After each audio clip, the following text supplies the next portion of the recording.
Good evening. It's Nisi, Shanice, Darlene, Coach Nisi. And tonight, I want to open my show with saying something that someone talked about recently. Ripples in a lake. I have decided that I love my life like I love you to the lake and back.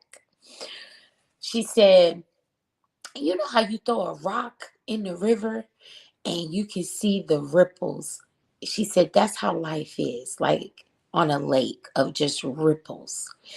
And this week, I have loved my life to the lake of ripples and back because I really got to see the layers of myself expand.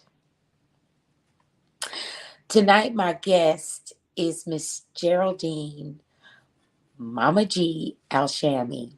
And I have had the honor and the privilege of getting to know a woman that has really opened my eyes to see my own life in a new light in a short period of time. And I meet a lot of people, and I appreciate the impact of so many wonderful, wonderful men and women and children on my life.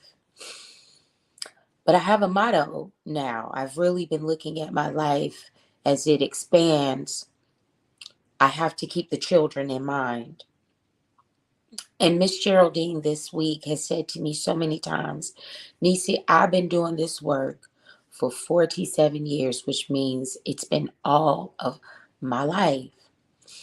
And I'm really excited that the ripples of my life are now expanding with someone who had been doing ripples with so many people that I'm starting to get to know. And because of her experiences, I'm also getting to know myself.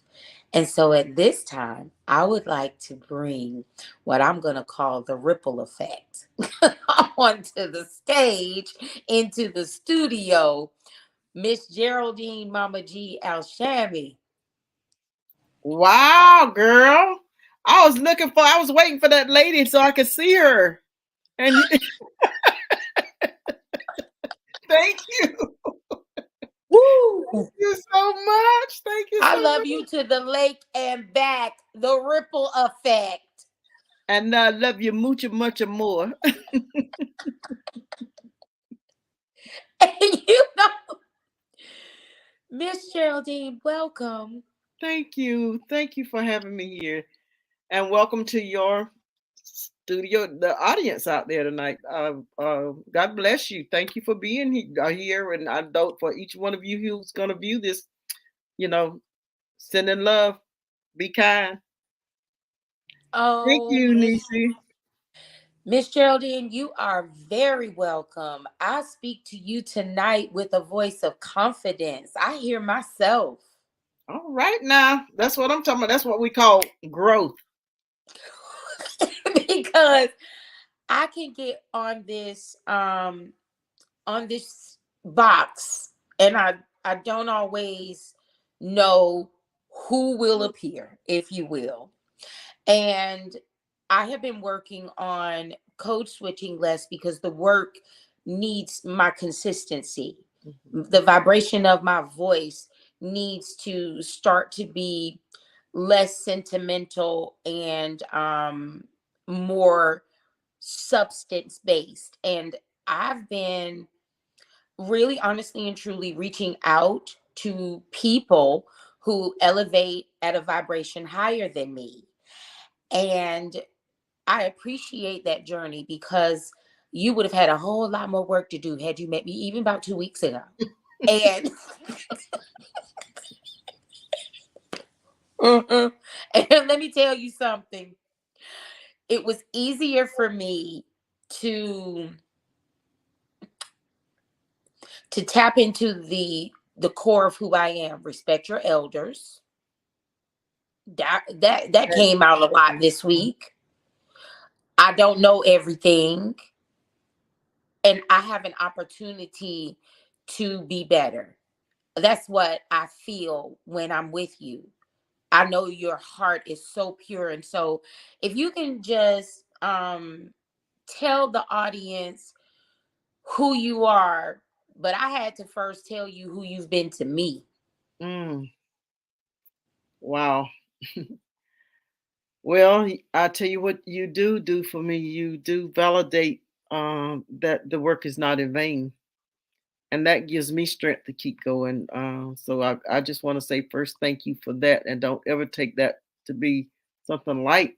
You know, um, I'm hearing some things from the people that I've been advocating for that I've never heard before, that, and it's just a blessing to hear those things come from your mouths when you think this many years and you think things have gone by and it was unappreciated, and it's or did it matter, did I really make a difference?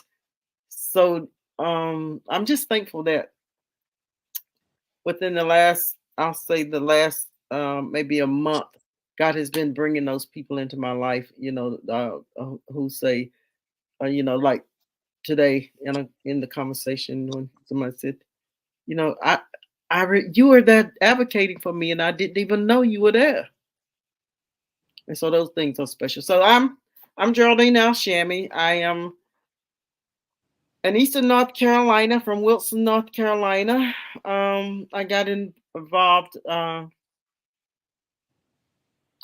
Always been a native Wilson, but basically, a little place called Lucama, and not a lot of people have heard of that place, but a little place called is where I stayed the longest. But anyway, I don't know. I call it social justice work. You know, as I began to experience so many injustices. First, trying to work in a nursing home where my elders were being abused because they um, had mental health issues. And I put up a fight there, and after about 13 years,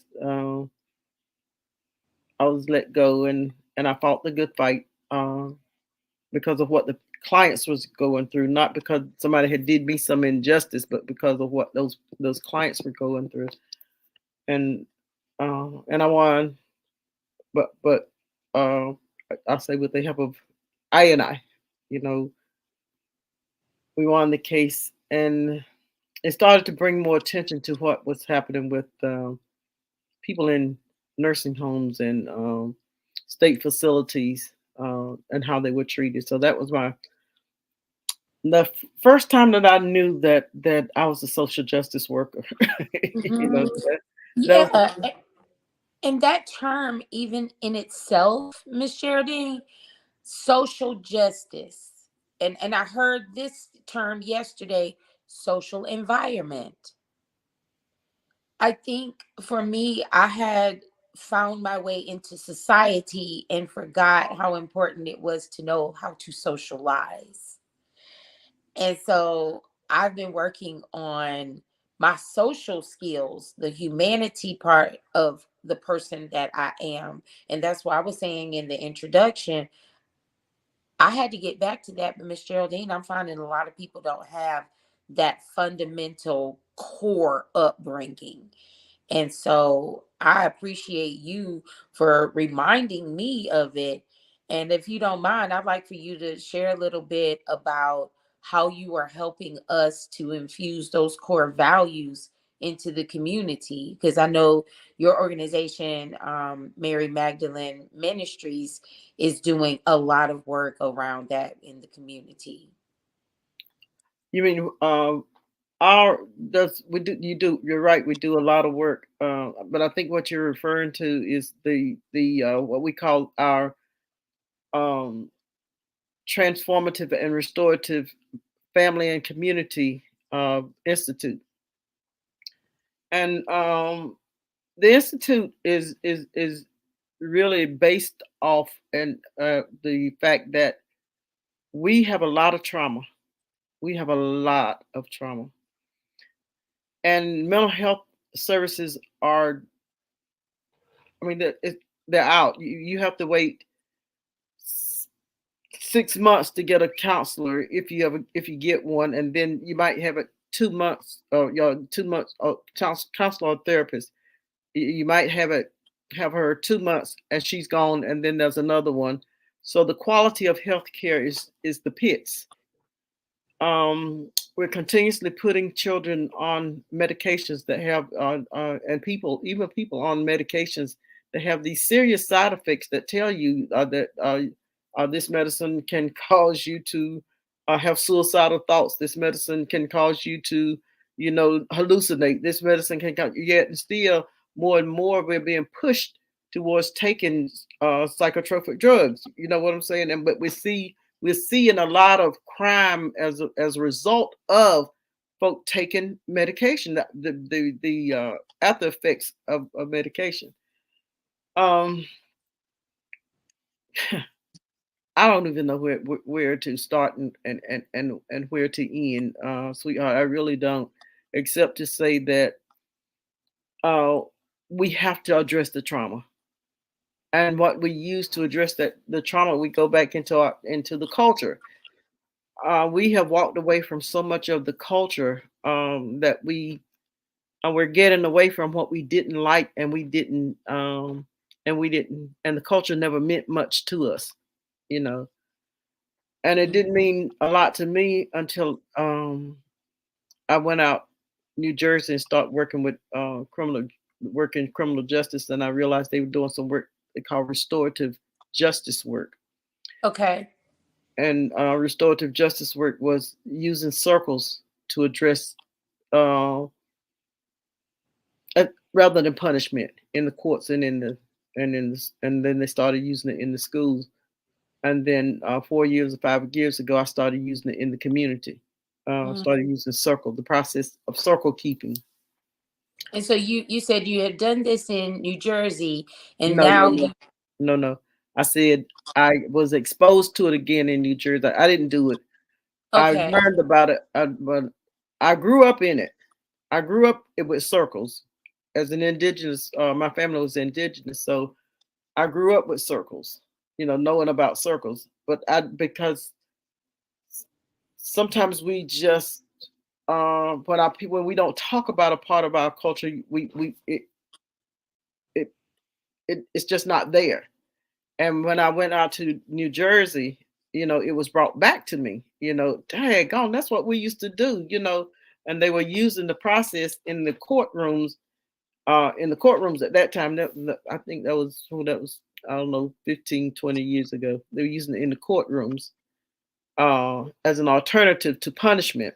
Mm. And so then I kind of worked here 10 years, and then there was a Cheryl Wilson from the university in it's not Oklahoma, but San Francisco. No, it's not San Francisco. It's anyway, she was from one of the universities out there, and she started a social justice program at the university. But we have worked together here, wanting to train people for years, Mm-hmm. and because she was a trainer, and but I lived it, so we wanted to do this work some years ago, but she couldn't get the finances to do it and whatever, But when she went out to um, God, whatever that city or state is way out there, she became part of the university, and she implemented a restorative center in the university, and they started a philanthropic fund for, Okay. for people like me who were in the communities who wanted to do circle work, but we didn't have the resources to really get it done. Mm-hmm. So they gave us a $20,000 grant for 2 years to build to teach circles and to um, get that process from a community base. Yeah. To because what we want to do is we want to use that process in the community to give people that safe place to speak, where they feel comfortable, where that we can talk, and where we can interconnect, and we can build those relationships, and people feel safe enough that um, we can talk about those things that were, whether they were generational Hmm. trauma, whether it was individual trauma, whether it was present day trauma, whatever your trauma is, we got to talk about it. And but most importantly, when we connect, we when we connect, we all feel stronger. Yes. Yes. We all feel stronger, and what, there's nothing that I can do to change you or anybody, but one thing what we can, in talking, um is healing. I won't go into Yeah. everything.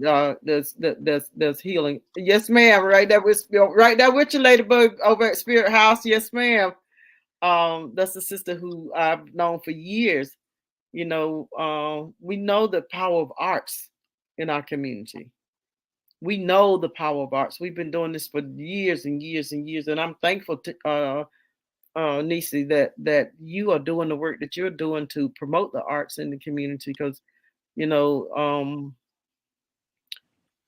again, I mean, I just truly believe that if we don't develop the gifts and talents of our children, then we haven't developed that whole child. We know we've left them hanging in a way, and it's so easy to do, so easy to do. So thank you for keep pushing. Thank you for keep pushing. You Sister know, Nia, yes, ma'am. Sister Nia runs Spirit House. Yes, she does. Know her very well. yes. As a matter of fact, I think Sister Nia may have gotten some circles.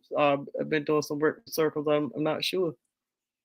And where I just want the audience to know, Mark Lee, our producer, has a couple of things in the chat. So we're talking about Sister Nia Wilson, who runs Spirit House and has a Mhm. longtime friend, Alexis Pauline Gums. And what I love about this is my daughter's name is Nia. And Miss Geraldine, my ability to be creative is a gift. It is a gift. But when I see my daughter, I see something unique. And yesterday, you met Nia via FaceTime. Now let me tell you something, Miss Geraldine. I do love the arts. I'm a big personality that I never knew I was a big personality. I was just being me. Well, then I have this daughter, and Nia is, this is my child. Yes. But yesterday, when Nia got on that phone, she was excited because she did get her permit, but I couldn't talk to her because I was driving.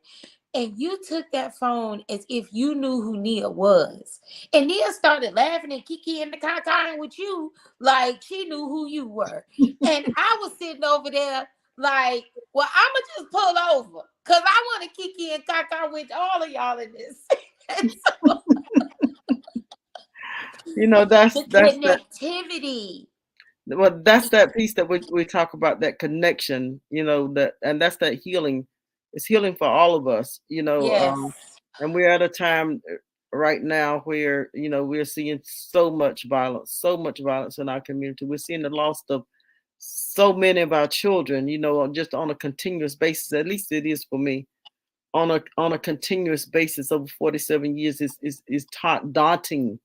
It's daunting to your spirit. It's daunting to your heart. It's daunting to your mind. I mean, it is just so painful. It really is painful. And so that's why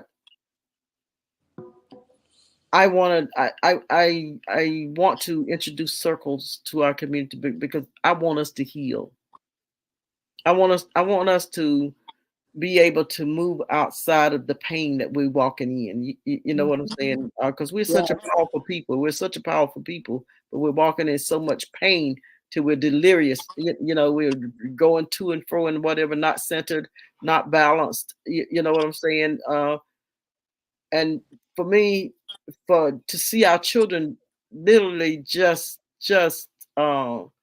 destroyed, you know, not through no fault of their own. You know what I'm saying? It breaks my heart, Nisi. It breaks my heart, and I just feel like that. If I may, if I may, at this time, I under my name you see the word a call to action, and if I can do anything else, Nisi, on this call, I would like to call to action all the women, all of the women, all of the women. I don't care whether you're black, white, green, blue, purple, pink, yellow. I don't care. Women, if you think like a woman, you know, come on. You know what? That is, wait a minute, Miss Geraldine. Is there a book out there called Think Like a Woman, I Act Like don't a know, but Woman? they ought to be. This call to action is going in the direction I knew it would go. Just sincere. It's just a real call to action, Yeah, Miss I am Geraldine. serious. I am very I serious. know you are. And and I am. I thank you. Why? Because women are the power source in the world. We are Yeah. creators. We are creators, and if we're going to change, we're talking about changing communities and families. We're talking about changing overall culture just by changing the way we think, by the way we communicate with each other. We can do this. Yeah, we got to start all over, but we got to start all over anyway because we got these don't have these little long head technology babies. Miss Geraldine, I didn't want to say anything when you said it to me earlier. You said, Nisi, they gonna have long hairs because they, they keep looking at these computer So screens. the brain's not gonna grow. Yes, The when brain's you not gonna grow. They just gonna go straight up. Miss Geraldine, when you said it earlier, I wanted to put the phone on mute and just laugh because if we don't have a sense of humor in all of this work, it could become a little challenging. And Yes, so ma'am. that's what I've been enjoying about this week is I said this woman says she been doing this 47 years and she can still laugh. And I'm sitting up here angry and I just got started 20 years ago. And so I Mark said, said that. but Look, Mark said there is a book called "Think Like a Woman." Miss Geraldine, I did not get started 20 years ago. I got started more like 44 years ago with my grandparents. And so while I never looked at my upbringing as associated with the civil rights movement, right now I feel that same let's collaborate, let's bring these women together, let's learn from the generations that some of us did not have access to like I did. You know what I think what I'm saying, regardless of how we have been, and I don't like to use the word raise because you raise chickens, hogs, cows, and windows. We don't raise human beings. We, they're trained or they're taught, but that we're not raised, and that's another cultural piece, and the programming with us to raise our children, not to train our children, not to teach our children. So that in that meaning, it falls away. Part of what we're supposed to do as parents falls away. Raise, you put them in the house. I put you in the house. I got some clothes on your back. You got food. I've been good to you. But what we don't think about is time, real Mhm. quality time spent with children, uh, the occasional "I love you," allowing them to really know them, to really know who they are. We got to heal ourselves before we can get to that point, because you can't give love if you ain't never had it. You can you can Yeah. you can pretend. You can do the action. You can do the act of it, but But what's to say what's really in our heart?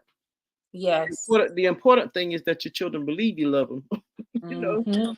but Yes. a lot of us didn't know love. We knew to take care of you, but we didn't know to love because we didn't have it. Well, I tell you, Miss Geraldine, it's appreciated that you want to see us too. Hey, Mark. Hey, Tim, I just had a quick question for Geraldine and all along those lines because I had mentioned a couple of folks. I'm sure that she's teamed up with Fruit of Labor and my Oh, good brother and Gaza Laughing House and a number of others that are there as well because I've done some work with them. But y'all were talking about women doing positive work, and there's a young lady here in Durham that actually does an event, and she's been a longtime friend of mine. She does the 28-day reinvention road trip. So if you're not familiar with Jess Everhart, you should become familiar with Jess Everhart because she does a I lot of didn't work around reinvention and is definitely a lady in her, I want to say, late 40s or early 50s because I know she's a little bit younger than I am, but she's definitely a former leadership person and was very much connected with American Tobacco and was even one of the people along with Cecily and Al that was part of the Art of Cool and the Black Wall Street that were the workshops that were going on before the pandemic and everything. So if you're not connected with her, I can definitely make that connection for you because she's very much in that space and has lived in Durham for a number of years after moving Oh, here, I yeah. believe, from St. Louis. Yeah. All right. Mark, are you familiar with alternative roots in I out of am familiar with Georgia? Alternative Roots. They've done some work with Hayti. They've done some work with my organizations that my mom is very much familiar with, and all in that space. Because, as I said, in addition to running the WVSP until she retired several years back, Valeria Lee is my mother, and she ran the Oh, Golden Lee Foundation for a number of Valeria years. Lee is your mama. Yeah, Is Valeria Lee is my mother. no, Valeria Lee is not your mama. Yeah, I just saw her on No, Thanksgiving. So yes, Valeria Lee is not your mama. yes, Valeria Lee is me and Malik Lee's mother. So my brother does a lot of work in youth justice Oh, work as well. Because Malik, Lee. yeah, Jim Lee is my dad. I think I'm sorry, I didn't mean to do this on the air. no, Valeria Lee is your mama. Yes, is my so mother. close. Yes, and I'm Hold sure it, I'm hold sure it. that you were good friends with the late Andrea Harris before she passed away, and that was one of Mom's associates as well. So I knew Andrea From Rocky before Mount. You she talking passed. about Andrea from Rocky Mount? Andrea that ran the Institute for Minority Economic Development. Yes, yes, yes, yes. Her and what's the other woman's name? She lived in Rocky Mount. What Linda was her Gunn. name? Linda No, Gunn was part of that. Linda Gunn was part of that organization as well, and there were several others. But like I said, Mom was on the board for the North Carolina Rural Center for a number of years. OMG. I I knew your surprised. mom We from just way back, thanks way for coming back on, in my Mark. 20s. No In my problem. 20s. I'm 70 now. She in my 20s. Mm-hmm. Wow. Like Look I at said, that. Look at that. I can't believe like I said, it. I cannot believe it. yeah, Dad is very much, speaking of the arts, Dad is very much active in the arts. You can go to bambooturtle.com and see some of his work. But yeah, Dad is in his early 80s at 83. What was And your dad? What was your dad's name? Jim Lee. Jim Lee. I don't Yeah. remember him, but I remember Yeah. I remember your mom really Yeah. well. Matter of fact, in Mississippi, down at the Leroy Jackson's place, Mhm. down in Mississippi, that's where I used to see your mom a lot when we had the gatherings down there. And Yeah. She would she go. doing some powerful work around the school to prison pipeline Mhm. around some suspension at one time, and we connected down in Mississippi, Jackson, Mississippi. Yeah, yeah, she's done some work down that way and definitely around the world. Was definitely involved in a number of nonprofits, and like I said, she's enjoying retirement. So I saw her along with my two Wow. nephews, since I don't have any kids of my own, but my two nephews, my younger brother, who's involved in work with at-risk youth, even though both he and I don't necessarily like that term, and he's also part of a car club called the Slingshot Club or the Bull City Slingers. So he is part of Oh that, and my they've gosh. done a lot of work Oh my with gosh. everything from MS advocacy to a number of other advocacy spaces as well. So It definitely, runs deep in your veins. oh yes, Um, it goes way back. way Grandma on back. dad's side was the founder of the, which Nisi knows, was the founder of the Richard B. Harrison Library that's there in Raleigh, and the biology building at Central is still named after granddad. So it goes in. The roots run deep. Run deep. I told you, I knew her in my 20s. Mhm. in my 20s, and then there was another woman. Good God, I have not thought about her them in years, years, years, years. Well, we still have the quilt circle, which meets at Hayti and along those spaces. And one of the women in the quilt circle is Jerry Ann King, who was part of that crowd as well. And she did some work in the literacy world with the Literacy Center and a number of other things. But she's still very active as a quilter and still active in some of the farm work that's going on in Warren County and In other Warren things. County. Oh, I was a part of that too. That's why I rode on the back of a truck with Angela Davis down in Warren County, Oh wow! doing work around Was the hot farms. mm-hmm. And I'm sure that you probably did work, and I'll let Nisi come back and continue I'm so continue the sorry. interview I'm so again. sorry. We done got carried away. I'm sure that you also did work around It's relevant. It's around relevant. PCB and around Yes. the stuff of that dump when that took place. Yeah, I with was we actually in Wilson County when they get ready to build that 6-lane highway through Wilson County to put that thing where they burn all the dump. I led a little coup down there. Led a little coup down there, and we finally got it stopped at the last minute. Cost them a lot of money. I think they opened it back up, but for a long time they couldn't open it up because it cost them a lot of money. oh yeah. Cost them a lot of money. So yeah, been that long time. Oh my God, that's so awesome to me. I tell your mother that Geraldine Blackston Ramos said hello. I would definitely do that. I talked to mom. Geraldine Blacks, because I don't know which one I was when I knew. Right. So Geraldine Blackston Ramos I would definitely from down in Wilson. I would definitely let her know we talk at least 3 or 4 times a week. So I'll probably call her. It's too late now, but I'll probably be calling her later on tomorrow or no later than Tuesday. But yeah, we talk 3 or 4 times a week. I am so glad to know that you have blew my mind. That you send her my love and blessings, please. I would definitely do that. Thank you. Hey, Nisa, I'm sorry I got carried away. Miss Geraldine, that's why the show is called Dreamstock. I cannot believe that. Oh my God! Oh my God! It's been so long ago. Some things you don't remember. You know what I'm saying? But he just brought back a lot of memories. Miss Geraldine, yesterday someone looked at me. They said, "I know that ain't who I think it is." I said, "Yes, it is who you think it is." And you didn't bat an eye. You didn't say, "How do y'all know each other?" You didn't say, "Well, I couldn't imagine y'all hanging out." You just knew. I knew this person, right? Yeah. So that's what that just felt like to me. Like, it didn't matter that it was on my show. This is not my show. This we own all of this. This I'm ours. so sorry, but I couldn't help it. That one threw me. That one. But remember when I told you earlier today, I said, Miss Geraldine, you're saying we won't have a present. We need I said, well, I like to give gifts. I didn't know that you were talking about right now. I know you're talking about right now, but I love surprising people. And so when you were surprised, you were making me happy. I didn't feel like this was a hostile takeover at all. I felt like, aha, Miss Geraldine. Well, it just connected me back to some of the work from so long ago. I told you it's been 47 years, and so I mean, our children were young when I knew his mother. Our children were young when I knew his mom. Our children were young, and to see her son here with a full beard face, oh my God! So it made me realize how old my butt was. But Miss Geraldine, the call to women.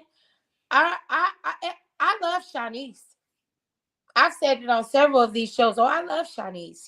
That would be disrespectful, I feel, to God if I did not love me as much as I love other people. And something that you said, Nisi, I couldn't have done this work without support. You told me that earlier. And I said, well, Miss Geraldine, I must be projecting onto you because I don't always feel I have support. And to hear you literally said you've seen this woman out of state advocating in Mississippi. Now, I'm going to tell you the truth. When you started telling that story, I expected Mark to be like, "Nah, it's not my mom." He was like, "Yeah, she's been down there." I know she was, because we were down in Jackson, Mississippi at the I can't think of the name of Southern Echo. Southern Echo, that was the name of the organization. Mm-hmm. And I'm like, so you're out of state, and all we want to do is have a call to women right here. Well, And we welcome, because we're virtual, people to come into this in some capacity. That's why this talk show was important to me. So to hear this is 40 some years of work and someone's child, their legacy, as my friend Maxine Phillips says, you just made my night. You know, what's the purpose of knowing a lot of people, like you said, if there's no connection?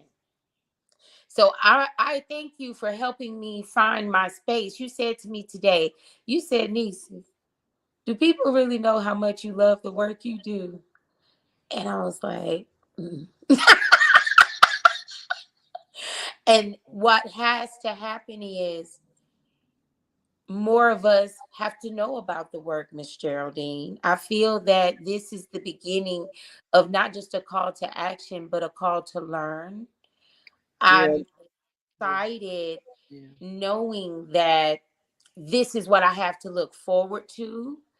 Um, like I said, we were talking about how excited I was for my daughter to have this interaction with you.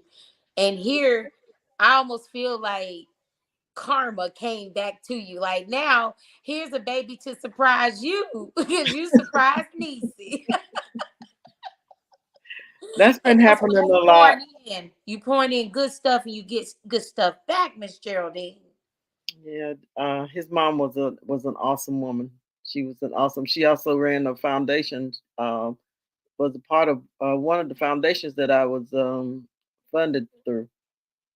She either ran. She either ran the foundation or she one of them. But anyway, she was. I think she was part of the either the Babcock Foundation or the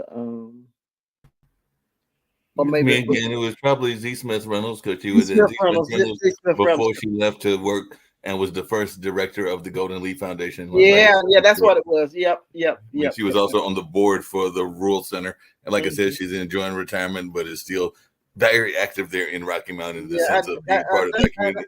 I remember that. I remember because I, and how this goes back to this work, Nisi, is that when I first started doing this work, it was the Z. Smith Reynolds Foundation, and that's how I know your mom, Z. Smith Reynolds Foundation, that funded the work. They funded me for a long time, for a long period of time. My work at that time was to, like I said, it was active research to understand why there were so many black and brown, particularly at that time, they were black children, black boys on the streets when they should have been in school. I couldn't understand it, and it was just a lot of them, and they were just congregating and whatever, you know what I'm saying? Why is all these kids on the streets? And so, I went and I talked to them and I asked, why are you on the streets? And when they were saying, some said, I mean, it was obvious that they wanted to be in school, but they won't go fight it. You know what I'm saying? Because now Yeah. they are starting to gang up on the streets. You know what I'm saying? And some grown man is going to introduce them to selling the drugs. You know what I'm saying? Some grown man going to introduce them to selling drugs. And so after I found out that they were being suspended from school, and then I go to the parents' houses, and the parents didn't even know, hadn't even had a letter of suspension. Hadn't even had a letter of suspension. We adopted, our county adopted the student standard promotions, which is the state requirements for uh, academic success. And we implemented before anybody down in the county I was in, and they used that lie that the policy had already been implemented, and bamboozled the even the board members down there, and they started holding children back. You know, if they did not pass the grade test the first time, you know, I think they should take it the second time. Then they would hold them back. And so we had kids who were as old as 16 years old in seventh grade, sixth or Mm. seventh grade. I mean, it was horrible. It was that's how I first coined the homeschool prison cycle. And Z. Smith Reynolds funded me to be able to do that work and just the active research to understand that uh, there were many there's a lot to why those boys was being pushed out of school. One, it was about testing. It was about making sure that if, that the schools were going to get the money they were supposed to get, and that their test scores was where they were supposed to be, so they get the money that they supposed to get. And then they tied testing to teaching. You know, if the teacher didn't if the students didn't pass the integrate test, then the teacher's salary was taken. So, do you understand what kind Mm. of what Miss that brought on Geraldine, kids? as we talk about this, when when would you say learning style started becoming a conversation A conversation where in policy, in uh school systems? Because I hear about it now as I'm only that's the now learning problem. about my learning style. That's the problem, Nisi. Uh, as we switch our curriculum, people are not common core is about rote memory. It's about memory. Hmm. When you change the learning style of the way teachers can teach, because teachers have to be able to use a diverse way of teaching, you know, because you got a diverse number of students and diverse students. But when you got to follow a curriculum, you got to follow a curriculum, and you got all this other stuff. Teachers don't have time to do all that. They don't have time to teach. Then they don't have time for all of these disruptions in the classroom. You know what I'm saying? So uh, the quality of the education, you know, is decreased It because they can't is. teach because they can't teach. You know what I'm saying?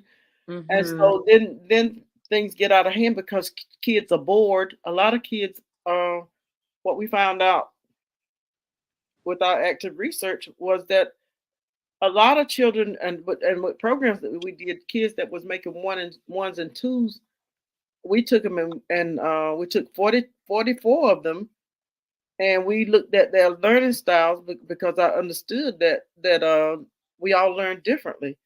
And those kids, within 6 weeks, we had those kids was making as much as fives on the test, and they didn't even know you could make a freaking five. It makes a difference. Learning style makes a difference. And I Yes, realized it ma'am. when my little boy, he came to me and he said, "Hey, mommy, what so in all my ex-friends, I call him Bobby Brown. He said, "Mommy, what's Mr. Bobby? What's Mr. Bobby teach?" I said, "Science and math." He said, "Well, can you call him? I understand how to do division, but I don't understand this strategy." And what my baby was telling me was a few things, Miss Geraldine. The first thing was, "Mommy, you don't understand math at all, so I don't even want you to help me." Number two, "I would like to talk to an expert in talking to young black men." Number three, "I heard that Mr. Bobby is an educator. Mr. Bobby knows how to talk to me. And Mr. Bobby may be able to help me to understand this strategy because while I love you and my teacher, neither one of y'all can get through to me." And I was like, "Well, Shanice, let's take the time out and see what really has happened here. One, we have black men in the classroom. I gotta celebrate that. That right there. That my child literally in 2023 knew a black teacher. So by connecting, I'm feeling like, wow, you know what? I may be able to find other people that can help my child because he's telling me he's not getting everything that he needs to catch this lesson in the classroom. The next thing I had to accept is that, again, not all students are aware what the disconnect is and why they're not getting it. Can we put a pin right there, because I want it goes back to some of the work, the work that I'm doing right now, and when I speak in terms of internalized race suppression, and I'm talking about those children who don't have what your son had. I'm Yeah. I'm talking about those children. Yes. What happens too often is the folk who look like them are the ones that cause the most harm, Explain that, Miss Geraldine. because of what I explained to you, the Queen's rule. And as a black person, a lot of times we think that, oh, it's so good, so many black people in leadership. No, it's a setup. It's a setup, because see what happens is when we look at who's suspending children, mostly who's suspending children, it's often a black teacher, Mm. and they're suspending the child for a longer period of time than what they were being suspended. See, they're the culprits. We look at it as it's the white folks that's the culprit, but no, it's really us. It's really us who suspend them for longer periods of time, more often, da da da da da da, because of our own stuff that we got. Because you're embarrassing me. We've been sold down the river by black folks for a very long time, and we don't need to forget that. You're so right, Mr. Mark. Let We've me been sold give down. that comment. We got sold down the river by some of our own during the Black Wall Streets. We've been sold down the Mississippi spies. Mississippi spies were folks who infiltrated NAACP in Georgia. Uh, they took more than 15,000 documents and turned it over to the Ku Klux Klan. Black folks. When we are confined by policies and procedures that were set up by folk who were racist, and we put folk who look like us in places of position where you got to carry out that position. And if you don't suspend, if you don't punish them, if it don't look like you punishing, I'll come at you and say, uh, is it because the child is black? But at the same time, if it's white leadership, white folks are doing it all the time. It's interesting you should say that. I asked someone recently, why did they leave administration? And they said that they can make a bigger impact in the classroom. But I believe that you're right. There was also that additional pressure um, to kind of do what other counterparts were doing. But what I appreciate is, Miss Geraldine, I'm really hearing about a lot of mothers who are saying, no, we want to be there to Mm. advocate for our kids, but then they don't have the Mm. like you said about me, like I can walk into a schoolhouse and they're gonna know who Niecy is because I've been in the community. So that mother that says, you know what, no, I'm not gonna let you just talk to me any kind of way. I started going to the school with It, that mother. it's so much more than that. It's so much more than that. We have to be in that system to change systems. Talk to us about that, Miss Geraldine, because that's where we're because all new to this. because systems are that black person that's in that position. See, he's got to do what he's got to do because the law says he got to do it. But he don't have, because he don't have nobody, none of us out there in the audience saying you did the right thing. You did the right thing. To support him when they start talking about firing him. We're not coming together. So he ain't gonna take that chance. He or she not gonna take that chance because we're not there. We want people to do things when they're in these positions, but it's like um pushing somebody out on a limb. Yeah, they wrong. Yeah, they wrong. Yeah, they do this and they do that. Yeah, they wrong. And you get them all hyped up and they run out there on the limb and they go to screaming and yelling. Next thing they look back, ain't nobody out there with them. Yes. And so, Miss Geraldine, as That's we the call start to to bring, action. when That we is the start to call to bring action. women together, it's I'm glad to hear we want to stand behind what's right for Our people. children, for people. Yes, And and particularly our children. the Particularly our children. children. We want to stand behind what's right for the children, and I think I opened with saying, um, my mindset is do it with the children in mind. Like, think about how does this affect the kids 50 years from now, Shanice? How does it affect them 5 years from now? Because 5 years from now, you're talking about the possibility. Look at the boy, 14 years old. 5 years from now, he'll be serving. He'll either still be in jail waiting a sentencing, or he will have already been sentenced. And the both, hopefully that's not the case. But he could be sentenced for the majority of his life to be spent in prison. So they are, it's already. That's what I mean when I say we don't want this for our children. We don't want this homeschool prison cycle to continue for our children. That's the call to action. Let's stop it. Let's stop it. Let's stop this vicious homeschool prison cycle that's going on with our kids. We can stop this, but Hey, it's going to take. Geraldine, sorry to jump in again and everything, but do you sometimes, that's what I was alluding to earlier, get frustrated by some of those folks that claim that they are supporting you and supporting the cause, but they are in it for their own wealth? Because I can tell All you, the time. oh, All the time. I I'm know, so sick of them. I don't know what in the world to do. I don't call them poverty pimps. Don't they yeah, poverty pimps? yeah. I tell you ride the glory chain, and it doesn't matter what color they are. No, that we got some of our own. The one, Yeah, yeah, Geraldine, they one are the thing worst. well, I remember when I first went into journalism, I worked for the Carolinian. I enjoyed part of that job, and definitely it is still around the newspaper there in Raleigh and everything. But my first daily newspaper was actually down in Boca Raton, Florida, and there was a African American gentleman there, and I can tell you he threw more roadblocks to me and the Hispanic woman than I have ever seen anybody else throw roadblocks, because he liked being the big fish in the small pond, and he didn't want the competition and all in that space. So that's what we see, is that sometimes folks like being that big fish in the small pond, and they will throw tons of They roadblocks will on try you. to listen, brother. I told Nisi I was born during the time of all this Black Power and the Black love. I was maybe like 10 years old, and I absorbed all of that. That's how I know the power of the arts, the power of music, and what it teaches us.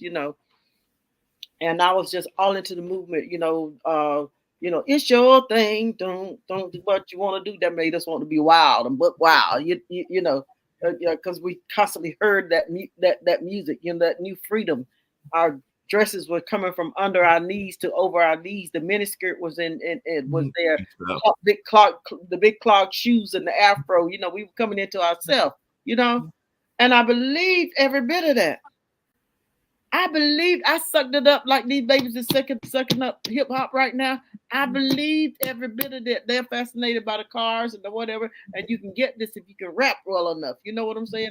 I believe that Black folks had all of this love for each other. Oh, I believe that thing. I believed it deep down in here. And when I began this work, and people will say to me, I went to see the priest of the Episcopal Church the other day. We talked about how those 13 Black members of the church told the parents, because I was in a community that was 87% illiterate. It was 90% drug infested. The violence was high rate of violence, and I was in that community doing programs, and the priest allowed me to do it right in a little Episcopal church that didn't look like nobody was in. I went in and I brought those people in there. Let me tell you something. Them the meanest Black folks I ever seen in my life. The meanest Black people I ever seen in my life. Expecting that. In my life, they told the parents, we don't want you here. We don't want your children here. They told every lie that they could tell on me. The priest and I just sat back about 2 weeks ago and talked about about this. And then he told me that the main heifer the mean heifer that was the vestry person, the mean heifer. Now she's sitting up at some high position in the Episcopal Church. Y'all Wow. were mean as hell to them children.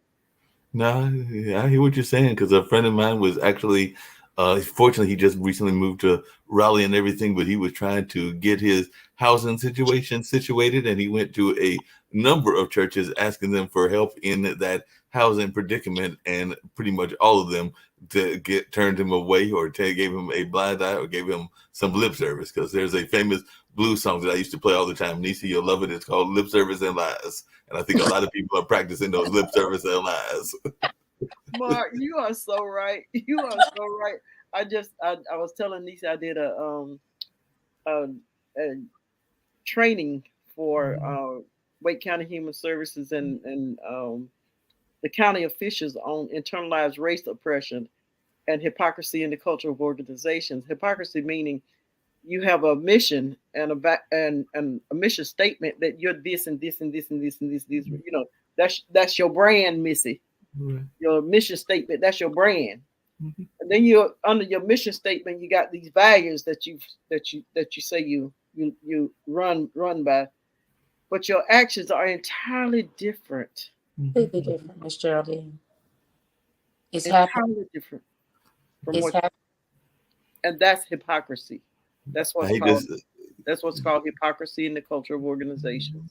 I hate to say it, and then I'll let y'all go back to the conversation. Y'all can go as long as y'all want to and everything, but we see a lot of that in the arts community as well, because there are a lot of people that will give you a lot of message about what they will want to do, but then when you try to get them to actually come to action and to do the actual activities, even raising our kids culturally, they sometimes are absent, and I'll just leave it at that. So yes, even in the cultural organizations, unfortunately, as well. I And smart. you know Sally B. Howard School. Yes, I do. Actually, I did a one of the things that I've done in the past, and we'll actually do one in Reedsville a week from today. By the way, we have to record your show, Nisi, and everything, because I've been doing with Captain Newborn, and Sally B. Howard School was one of the places that we took the road to the Apollo to. We did that about 2 or 3 years ago. We're going to Reedsville and the Reedsville High School, but we've also gone to Henderson with my friend Captain Newborn and Ray Pasco and Nice Burris, who's there in Raleigh in his Ace of Hearts band, and a number of other folks. But it's a veterans advocacy call is what the real purpose of that particular event is, because Captain Newborn, even though ironically that's his first name, even though he's never served any military rank ever in his life, his parents just decided they wanted to name him Captain and all in that space. But he's still a veteran advocate, and he's been doing this. I think we've been doing it about 10 years. So, but Sally B. Howard was one of the schools that we performed at, and they did an amazing job. There was, I think, so a couple of young ladies did Hamilton, and they did Hamilton better than the actual Hamilton. So they did a great job. So yeah, I'm very familiar with that school. Let me give you a little history about that school. Mm-hmm. Please. Miss Sally B. Howard Mm-hmm. was an elder who had lived in Kenya for many years, many years. And when she came back to Wilson, she came back with one goal in mind, and that was that we were going to begin to teach our children from a cultural perspective, that they needed the culture to thrive. And when she came back, she had written a lot of books. You know, she had taken songs that were aligned with our curriculum. You know, the curriculum they were using at the time here in the states. In and she aligned those little books with that, but she did them in Kiswahili. Okay. Everything was done in Kiswahili. I mean, everything was about the arts. And so, and I was telling you about this today. There was there was two portions. There was two divisions of her teachings, not the different teachings, but to different children. And I taught the children in the projects. Mm. I taught the poor and the marginalized children, and Joanne taught the more wealthy children. Yeah. And so it became a school. It left from, it used to be called the something enrichment. It started with a P. Something enrichment program. there were enrichment programs. And like I said, we took the same curriculum and did them in both places using the arts. I used the arts, like West African drumming. We would use for math. We would use cowrie shells for and or counting and money, and we would do math competitions where we because we knew that the basic problem for them was they didn't know the multiplication, so we would set up competitions for them to learn who could go farthest in their multiplications, and then we would pay them with cowrie shells as currency. And so we had a store that they could go in and take their cowrie shells and go and purchase from the store any Afrocentric project. It might have been some things from Jamaica, it might have been some things from the Ivory Coast, it might have been some things from Ghana, because I was a vendor and I was vending art from different places over the world. And so they were just they thrived so. Man, they thrived, and I was telling Nisi how running the program in the projects. The person who was over the housing authority, he won best program child development program under the Department of HUD for our program for our programs for my program. Wow. But then when he got mad. Miss Sally B. Howard's program that I was doing there, because that's whose program it really was. And then when he got mad, because that was during time when the flood came, and I had to tell on him up in DC that he won't doing right. He got mad and tried to destroy the program. Wow. Black man threw 400 books away. 400 books. Wow. 400 books away. Locked the door. The church, the Episcopal Church, they locked the door on the children too. So I don't do the black church, because I know that they have caused so much harm. They have caused just as much harm as the master has, whether knowingly or unknowingly. Unless we deal with internalized racial oppression, we need to stop talking about equity. We need to stop talking about equity. If we're not going to deal with internalized race oppression, because and thank you for it. That is something that for me, Miss Geraldine, I'm a big personality now, and I've had to find where do I support, where is my voice. And in the knowledge of understanding systems, I know that I have to become more knowledgeable, because if I don't understand this, then the work will almost undo itself, because there aren't enough of us who understand what you just said about the whole system before we can talk about equity. So as we bring people together, and I love that you said, no, this isn't about bringing Black women together. This is about bringing women together. There's an African proverb, a prayer that I wrote, a poem. In the beginning, it says, you teach a man, you teach a person. You teach a woman, you teach a family. And so on that note, Miss Geraldine, Mark, y'all surprised me on our show. This is what I envisioned Dreamstock would be like. I never knew I would be blessed with a producer that grew up with my guest tonight. No, I grew up. No, his mama. Grew up knowing my mom. His mama. Knew about some of the things I was doing, including the radio station, because I think there's about a few year gap and everything. I don't know yet if you know them yet, but I was looking them up and all in that space. I think that you should definitely be connected, if you're not, to Mama Noni, who does the Saint Sia Academy. So if you're not tapped into them, that's a Afrocentric school that is here in Durham. Yeah, is she in Durham? Is she in Durham? She's in Durham. She's in Durham. I know. I know who you're talking about. Part of Kwanzaa, and they do a lot with the Kwanzaa celebration and everything. Yeah. Before I get out of here and let y'all close it out, as I know Nisi was doing and everything, I did have one quick question to you based on something that Nisi just said, and that's something that I think we also have to be cautious of as well, because we need to develop allyships, but not every ally is a real ally, and you know that as well as I do, and everything. Because some of those people that claim to be allies, even from other communities, be they Asian or European or some of the other allies, are sometimes exploiting us, and I'll just put it that way. So you do have to You be know, cautious with the allyships.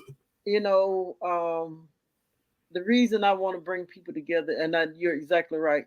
The one thing that I know for sure, we can sit up and talk about this person's children are bad, and this person's child is bad, and this person's child is bad, and this one what I do know is that all our thing all of us got in common.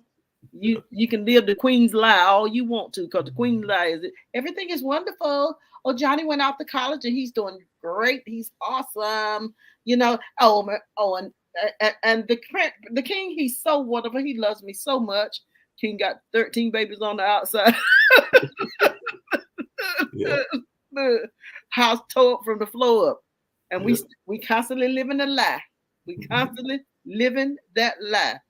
But see, we're gonna break down those barriers. Yeah. We have to. We're gonna break them down. All of our children are suffering. Yeah. All of All our the children are on the pipeline. Yeah. And it doesn't matter which pipeline, because like I said, it doesn't matter whether you're hooked on crack if you're in our community, or hooked on Opium, fentanyl if you're in another opium in community. yours, in yours. They hooked. Yes, they Okay, hooked. come on. Yeah. We gonna. The word is interconnect, Nisi. Yeah. The word is interconnect. Listen, I can't change nobody's mind, but I know for a fact that when we connect with each other, Yes. that when we interconnect, we grow. We We build. really do. We are a powerful source. But We we got to really get. do. Well, Miss Geraldine, I am just again humbled to be able to spend time with you. I will tell the audience. I can tell I very seldom say I was telling somebody, I said the only time I say is when I don't know what I want to say.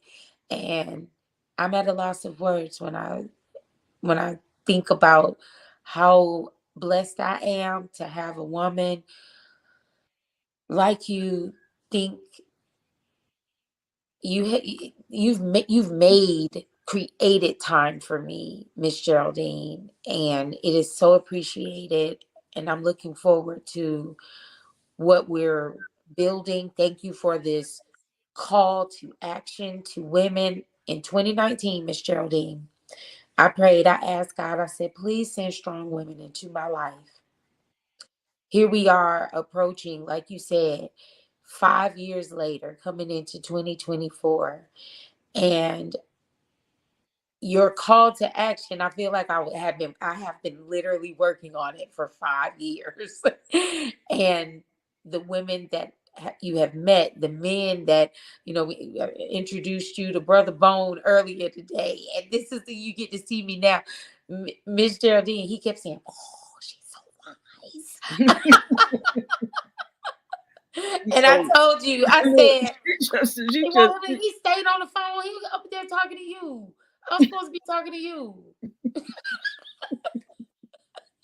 Listen, this is as I told you, Nisi, my truly my role in the community at this point of my life is the griot.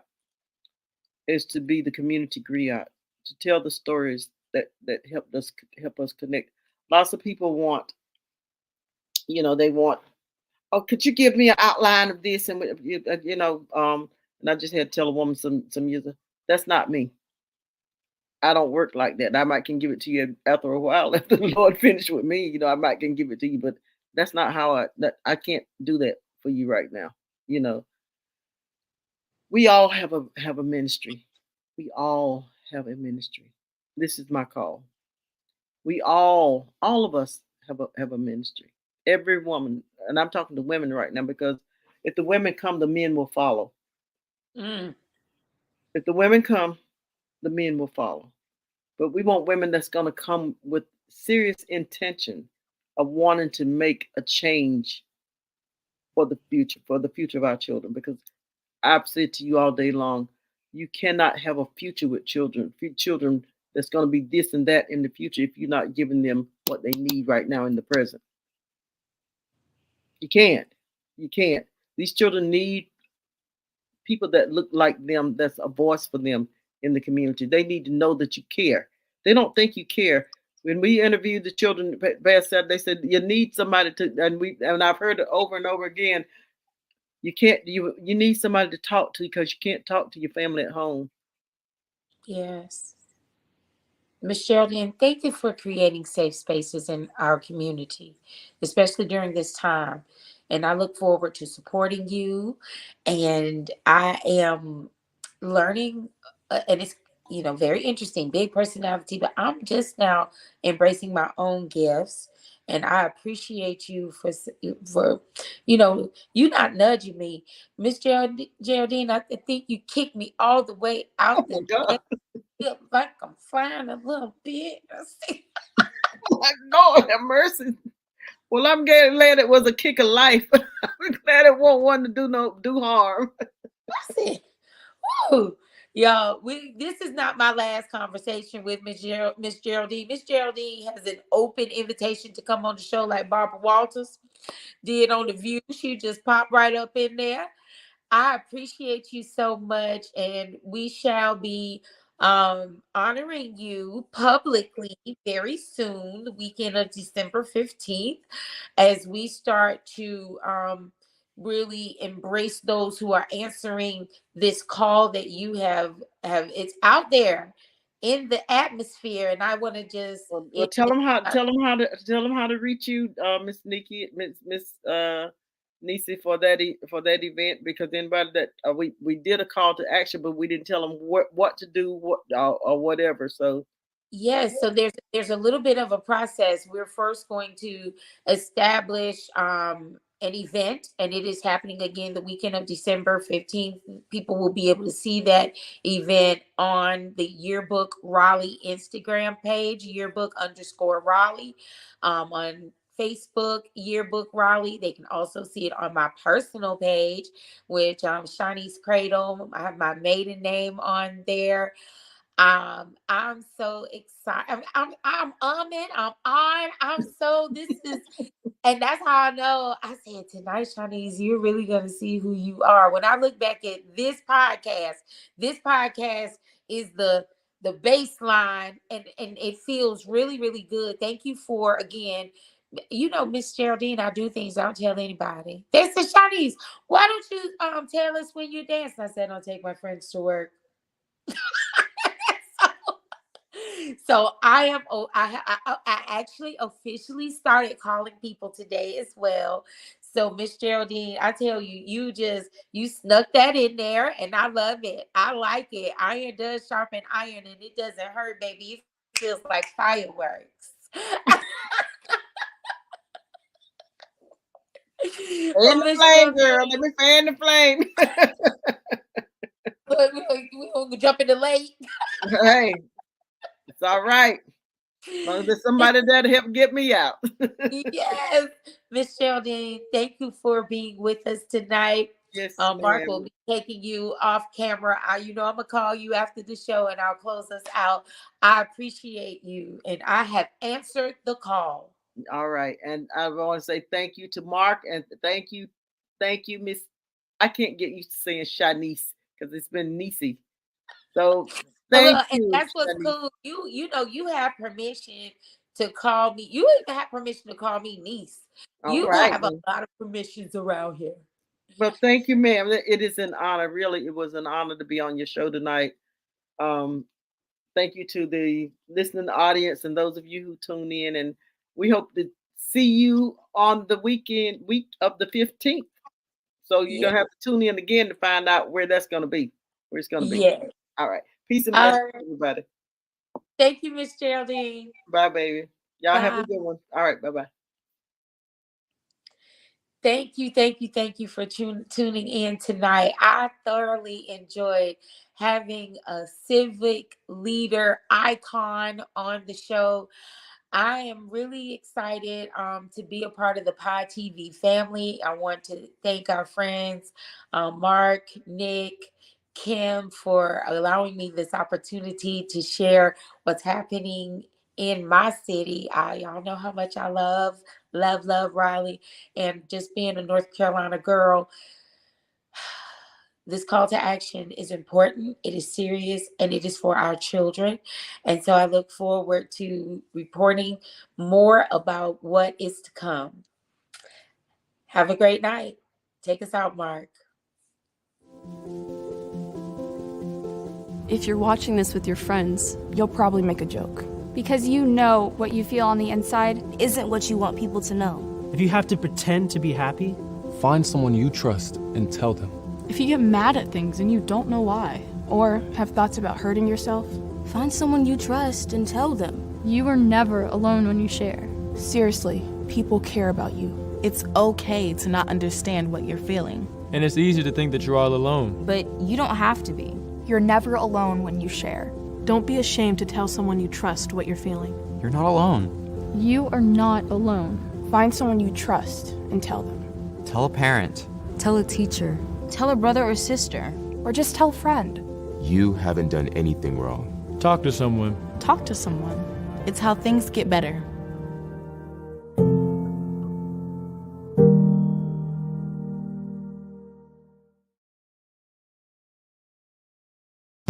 Are you ready? We're talking about the much-anticipated Road to New York National Talent Competition Tour, December 10th at 6 p.m. at the Reidsville High School Auditorium. Brace yourselves for a spectacle of talent, passion, and spirit that is about to take center stage. A show that's set to redefine the meaning of talent, musical tribute to Patti LaBelle and Luther Vandross. Special recognition and award to the legacy of Reidsville football. Special guest, the Jubilant Gospel Singers. And the cast that makes it all happen, the Sandman, the band, the model Deja, Mark Lee TV show host, and Captain Newborn senior producer.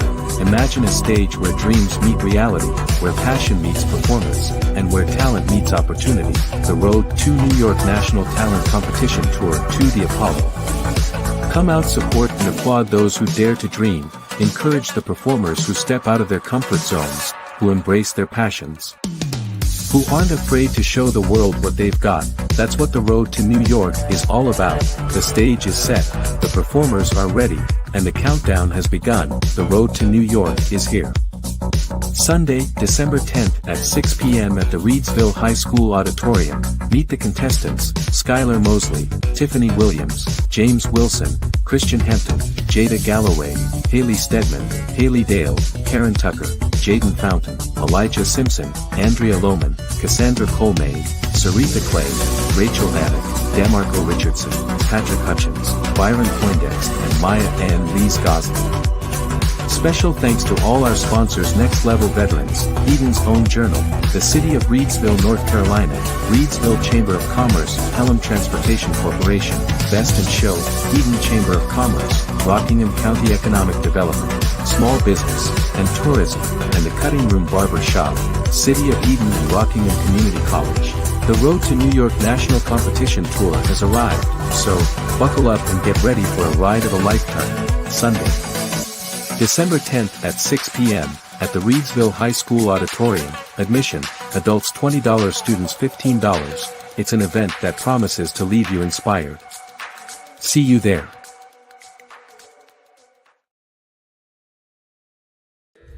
Despiértate. Despiértate. Despiértate. It's time to wake up. As of the last census, Latins and Hispanics make up almost 20% of the U.S. population. Yet when it comes to the entertainment industry, it seems the powers that be are fast asleep to America's largest growing minority. We make up only 5.3% of roles on television and 4.6% of roles in movies.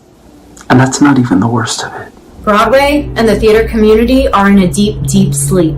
As of the last AAPAC visibility report, only 4.5% of performers on Broadway were Latin or Hispanic. In fact, the talent pool itself has hardly any signs of us, as out of almost 51,000 active members of Equity, we only make up 2.5%. If you're wondering why you don't see us represented on stage, it's because in most cases, we're not. Here's the reality of where things stand. What percentage of us did you see in a featured role in a play? 4.4%. In a lead role? 3.4%. When it comes to Broadway musicals, we made up 2.9% of featured roles. Lead roles in a musical? 0. 0. How many Latin or Hispanic directors on Broadway? 1. No, not 1%, just 1. How many newly represented Latin or Hispanic writers?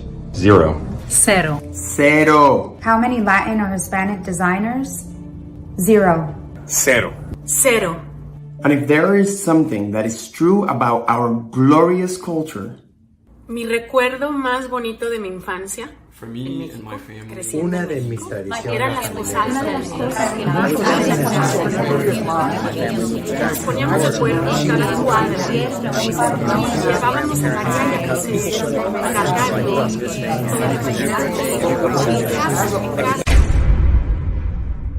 Storytelling is what we do best. But we need a platform and stages to tell these stories on. And on those stages, the audiences will find themselves in the details and the universality of our storytelling. Get to know us. Get to know the new voices. Get to know our names. Get to know the creativity and skills we offer. Get to know the talent that doesn't usually get seen by hiring us to empower and uplift underrepresented communities and bring them into the rooms. Get to know the worlds we can create that will transport you, leaving you with stories that will live forever inside you. Let us shine.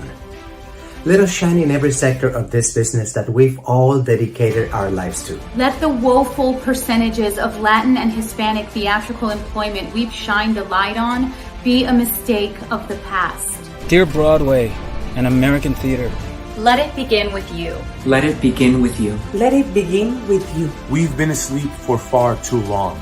It's time to wake up.